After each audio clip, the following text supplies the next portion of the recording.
Hello, thank you for joining me. This is Cordelia Gaffar. I'm the founder of Workout Around My Day.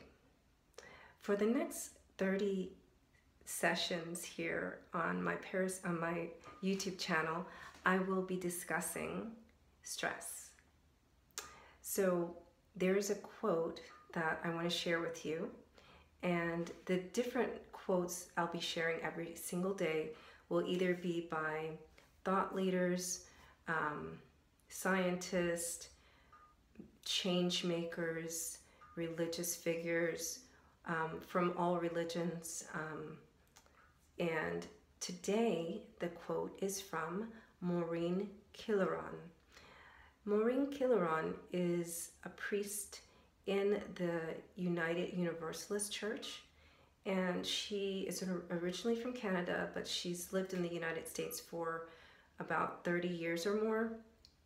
And I found this quote from her because I was actually working with someone, or actually having a conversation with someone about overwhelm, and I wanted to find something that would help them. I'm also starting a launch for my From Chaos to Calm course, and I see that the two are related. Quite often, the chaos is not so much what's happening around us as it is what we're doing to ourselves. And I really feel that a lot of stress is reframing. The solution for stress is reframing. So listen to this quote and then you'll understand a little bit more my viewpoint here. So stress is not what happens to us, okay? It is our response to what happens. And response is something we can choose. I read it slowly so you can see the different pieces of it. So let me walk you through this. There are a lot of things that happen in our day. Some things make us feel good, some things make us feel bad. They can be either very emotional and stressful for us, whether it's good or bad, but if we recognize, we take that step back and see it as a thing external. This thing has happened. Stop. Okay? This thing has happened. Stop there. Then, should I respond to this thing that has happened, that is external from me? Should I make this part of myself, mentally, physically, emotionally? Because once you choose to respond to something, there are chemical reactions that start happening. We have emotions attached to our choices, and it will send you'll feel it, right? You immediately feel your heart jump, your stomach do things, your mind will start racing, and those are chemical reactions that are actually happening. And a couple of days from now, there will be a quote from an endocrinologist, and we'll talk a little bit more about those chemical reactions. But for today, we're going to keep it simple. So you're choosing in a moment to respond or not to respond. And recognize everything does not require a response. We never really think about that. I know, especially as women, we always feel like we have to change the world or fix something, or we're nurturers by nature. So many women fall into the trap of needing to respond to every single thing, and you don't need to.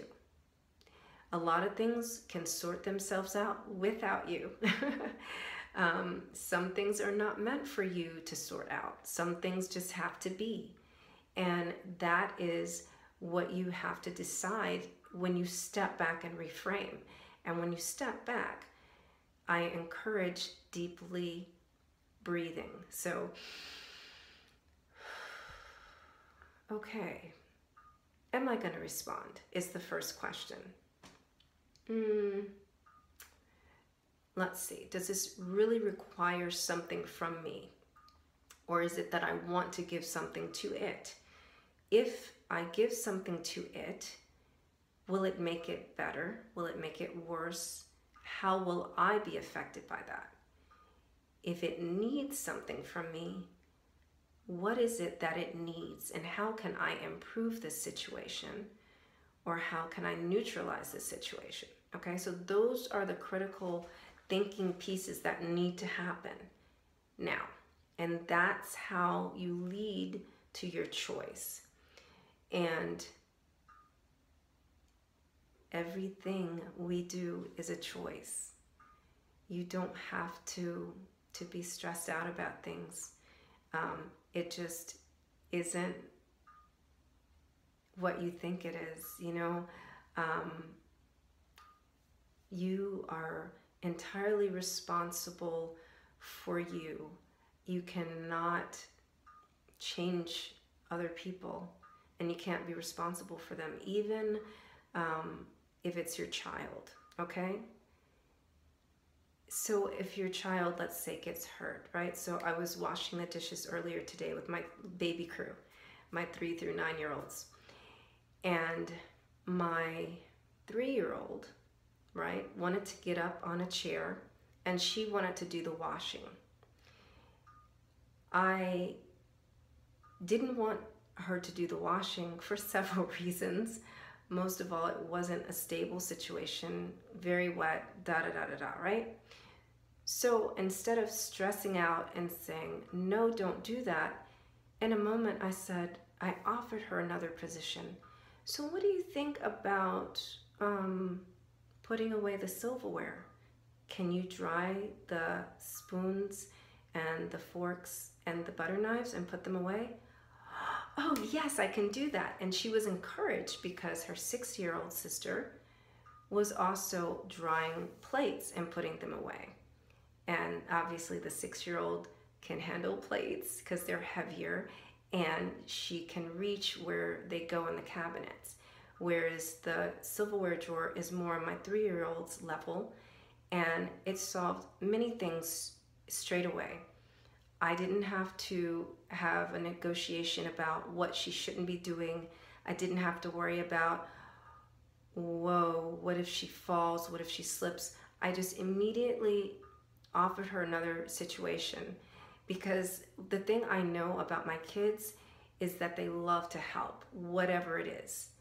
And she's not driven by having to touch water. She's only driven by helping and by adding to the collective and feeding off of what I know encourages her, made it a less stressful situation for me. I'll give another quick situation. So yesterday I was with, I was at my older kids' activity. And so my baby girls were with me, and they were playing with other little baby girls. And so the one girl, she just didn't want to share her toys. And I don't walk around with toys for my kids anymore because, the world is such an amazing place. There's so many things that they can do, interact with people, all kinds of things. And it's a lot of stuff, right? So I release myself of keeping track of things and losing things. It's good enough for me to just know where my kids are, so I don't bring stuff with me anywhere. Anyway, so the girl didn't want to share.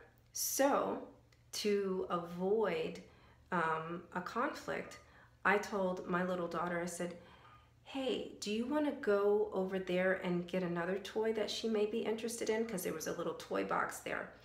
And she says, oh, that's a good idea. So she went over there, and the time, my daughter forgot why she had gone there because she's 3, and the other little girl who was 2 forgot that she didn't want to share. So my daughter came back, and she was like, Mom, I forgot what I was doing, or, I can't remember what she said. And I said, oh, did you want to play with a thing? And then she sat down and played with a toy, and the girl didn't know the difference. I could have press the point of, you know, needing to share and all those things. But you know, it's something that comes in time with little kids. Eventually they learn how to share. Eventually they get accustomed to spending time with other kids. But it was less pressure for me. It's less pressure for the kids, and it's less pressure for the other mom, because now she doesn't have to, you know, feel uncomfortable about, oh my God, I have a kid that doesn't want to share. I don't care if your kid doesn't want to share. Kids don't want to share when they're 2 because they're 2. Kids don't often want to share when they're 3 because they're 3. At some point, you know, they learn how to do it. So just remember that you have a choice. Stress isn't something that happens to you, and you can choose whether or not you really are needed to respond to something.